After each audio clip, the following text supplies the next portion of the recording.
Gilmar Mendes faz revelações bombásticas de Sérgio Moro e Bolsonaro e admite injustiça com Lula e Dilma Rousseff. Mas eu acho que politicamente nós fomos um pouco naivos. O sistema político como um todo. E o PT da Dilma em particular, acho que foram naifes. Aí envolve Cardoso, envolve o próprio Mercadante.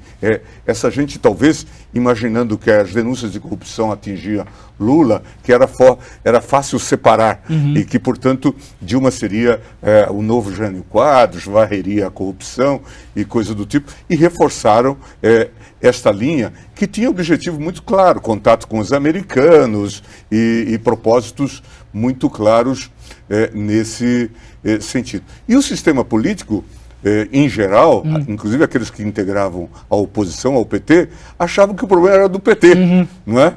Quando, na verdade, nós vimos que eles empacotaram tudo. Todo mundo.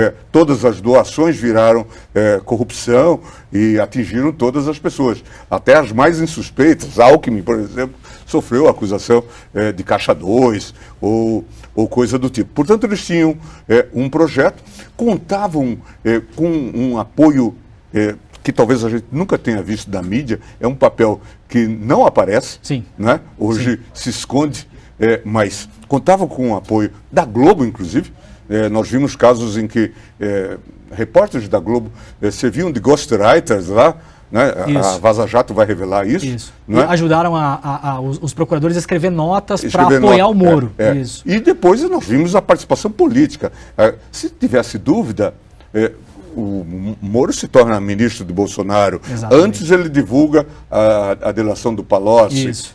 E os vazamentos seletivos todos que se fizeram. Então, eu tenho assim a impressão, Demore, que a gente tem que fazer uma profunda autocrítica toda vez que a gente tiver esse cenário em que surjam salvadores. A nação não precisa de salvadores, não é? E a gente tem que fazer essa autocrítica. A debilidade do sistema político causou isso e fez com que Bolsonaro cavalgasse essa figura, que hoje é mais falsa do que uma nota de 3, todos nós sabemos. Depois tem o apoio dos militares e histórias que vocês estão contando. Né? Agora, ministro, por que principalmente o Moro e o Deltan, mas não só, todas as pessoas envolvidas ali, por que é que até hoje, ou ainda 4 anos depois, a Vaza Jato começou a ser publicada em junho de 2019, qual o impedimento deles serem responsabilizados na esfera penal? Vou fazer um exemplo muito rápido aqui, porque foram muitas matérias, muitas vezes a gente esquece.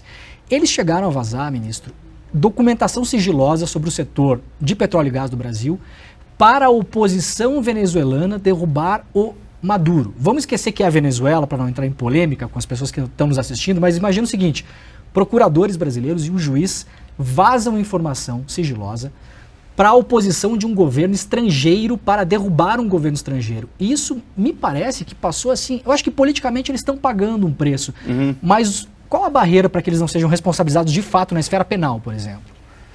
Eu acho que tem muitas discussões em torno disso, sobretudo quando se fala da Vaza Jato, eles sempre vêm com o argumento da prova ilícita. Isso. É até muito curioso, né, Demore, que nas 10 medidas de Curitiba, subscritas por Moro e por Deltan, eles diziam que se podia aproveitar a prova ilícita, né? Faziam algum tipo de contorno, mas admitiam isto. Agora logo invocam a ilicicidade dessas provas.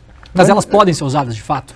Eu tenho a impressão de que para a defesa será sempre um argumento. Claro. Não é? Alguém que saiba que foi condenado com base numa prova ilícita e agora isso é revelado, ele diz, poxa, tá aí a evidência. E é interessante que em algum momento eles ainda tentaram negar, exigiam provas. Hoje já não fazem mais esse esforço. Não é? Então, me parece que esse é um campo ao qual nós vamos ter que adentrar e dizer o que nós vamos fazer nessa seara e quais as situações em que nós podemos, eventualmente, admitir provas ilícitas. Não é? Então, vamos cogitar um pouco dessa questão. Agora, também tem um outro aspecto. Em geral, nós somos muito severos na punição dos outros, mas as corporações se protegem muito. O senhor está falando do Conselho Nacional do Ministério Público, por Isso, o exemplo. Conselho Nacional do Ministério Público ou CNJ. No caso do Moro, ele inclusive saiu antes, né? Isso. Mas o CNMP, que ficou tentando fazer alguma responsabilização, até que o Deltan sai, né, pede demissão. Então, me parece que há uma série de problemas. E algumas tentativas que foram feitas também resultaram inúteis. O ministro Lewandowski, sobre a tal cooperação judicial extravagante, mandou a Procuradoria, ou uma cooperação que havia, a cooperação internacional, mandou a Procuradoria. E a Corregedoria disse que não havia nada de irregular. E hoje a gente vê, inclusive revelado aí na Operação Vaza Jatos, que carregaram provas a partir da Suíça. Trouxeram provas ilegalmente para o Brasil. Em sacolas. Em sacolas, isso. Quebrando aquilo que a gente chama a cadeia de tutela da prova e tudo isto. Então, a gente viu que houve uma série de abusos. Procuradores suíços passaram a morar aqui. Alguns vieram captar causas aqui depois de terem deixado o Ministério Público Suíço. Quer dizer, o procurador suíço Stefan Lentz, que conversava com o Deltan Dallagnol, logo depois ele pega cliente, ele vira advogado e pega clientes do caso que ele estava investigando. E o procurador-geral suíço é defenestrado, né, ou recebe punição. Em suma, um quadro que era pouco divulgado aqui. Né? Também essa cooperação com os Estados Unidos, que vai envolver essa montanha, mais de 2 bilhões de dólares, também desperta muita suspeita, muita suspicácia. Então, a mim me parece que formou-se alguma coisa que vai para além daquilo que a gente chama uma mídia opressiva. Não é? Era algo tão avassalador que ser contra ou levantar dúvida já era perigoso. Você vai se lembrar de uma capa da Veja, em que tem lá uma foto minha, mais feia do que eu sou, dizendo que o juiz que discorda do Brasil. Portanto, isso é de agosto de 2017, salvo engano. O senhor era acusado de soltar muita gente. Isso, E aí depois o senhor foi acusado de prender muita gente. Também. Isso. Solta Gilmar, prende Gilmar. Isso. E eu me divirto com tudo isso.